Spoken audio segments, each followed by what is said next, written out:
বিড়াল আঁচড় দিলে কি টিকা নিতে হয়? আসসালামু আলাইকুম, আমি ঢাকা মেডিকেল কলেজে চতুর্থ বর্ষের শিক্ষার্থী। আমি আজকে বলবো আপনাদের র্যাবিস নিয়ে। র্যাবিস হলো জলাতঙ্ক, যা একটি ভাইরাস বাহিত রোগ। কুকুর, বিড়াল, শিয়াল, বেজি, বানর, বাদুড় এইসব প্রাণী কামড়ালে অথবা আঁচড় দিলে র্যাবিসের ভ্যাকসিন নিতে হয়। জলাতঙ্ক এমন একটা রোগ যেখানে শতভাগ মৃত্যু ঘটে, আর এগুলো এইসব প্রাণীর আঁচড় বা কামড় থেকে মানুষে ছড়ায়, কিন্তু এটি সম্পূর্ণ নিরাময়যোগ্য। এখন আসি কাদের কামড়ে ভ্যাকসিন দেওয়ার দরকার নেই। ইঁদুর, খরগোশ, গুইসাপ, কাঠবিড়ালি এসব ক্ষেত্রে ভ্যাকসিন দেওয়ার প্রয়োজন নেই। ভ্যাকসিন সব অবস্থাতেই নেওয়া যায়, ছোটো বাচ্চা থেকে গর্ভাবস্থার সব ক্ষেত্রেই। কামড়ানোর পর কী করবেন? সাথে সাথে ক্ষতস্থানটি 15 মিনিট ধরে সাবান পানি দিয়ে ভালোভাবে টেপের পানি দিয়ে ধুবেন। সবচেয়ে ঘরে ক্ষারীয় যে সাবান আছে বা আমাদের ডিশ ওয়াশার যেগুলো আছে, এগুলো দিয়ে ভালোভাবে ক্ষতস্থানটি পরিষ্কার করে নিতে হবে।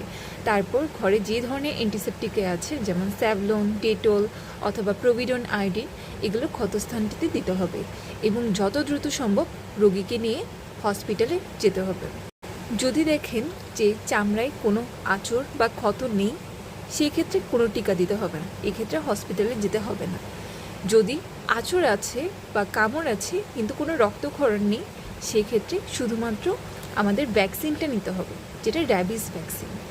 আর যদি ক্ষতস্থান থাকে এবং রক্তক্ষরণও থাকে, সেক্ষেত্রে র্যাবিস ভ্যাকসিনের সাথে র্যাবিস ইমিউনোগ্লোবুলিন নিতে হবে। র্যাবিস ভ্যাকসিন অনেক দিন ধরে প্রোটেকশন দেয় আমাদেরকে, কিন্তু এটা কাজ করতে কিছুটা সময় লাগে।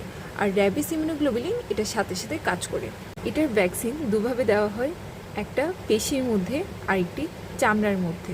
চামড়ার মধ্যে প্রতি ডোজে 0.1 ml 2 বাহুতে করেই দিতে হবে। এটা দিতে হবে যেদিন কামড় দিয়েছে বা আঁচড় দিয়েছে সেদিন, তার থেকে 3 দিন পরে এবং তার 7 দিন পরে।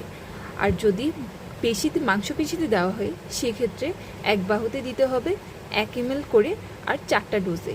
যেদিন কামড় দিয়েছে সেদিন, তার 3 দিন পর, তার 7 দিন পর এবং এর 14 দিন পর। যদি রক্তক্ষরণ দেখা যায় তাহলে অবশ্যই ইমিউনোগ্লোবুলিন দিতে হবে। এগুলো কোথায় পাবেন? সরকারি হাসপাতালে অ্যানিম্যাল বাইট ট্রিটমেন্ট সেন্টার আছে, যেখানে র্যাবিসের ভ্যাকসিন দেওয়া হয়। এটি ইমার্জেন্সি ডিপার্টমেন্টে অবস্থিত। এছাড়াও বেসরকারি হাসপাতালেও আমাদের র্যাবিসের ভ্যাকসিন দেওয়া হয়। বর্তমানে র্যাবিসের ভ্যাকসিনের স্বল্পতা থাকার কারণে এটি বাইরে থেকে কিনে দিতে হয়, যেটা খরচ 500 টাকার মতো পড়ে।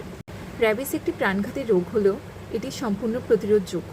তাই প্রাণীর কামড়ের পর ক্ষতস্থান ধোয়া, সময় মতো টিকা দেওয়া এবং প্রয়োজন হলে ইমিউনোগ্লোবুলিন নেওয়াই জীবন বাঁচানোর মূল উপায়। ভালো থাকবেন, সুস্থ থাকবেন।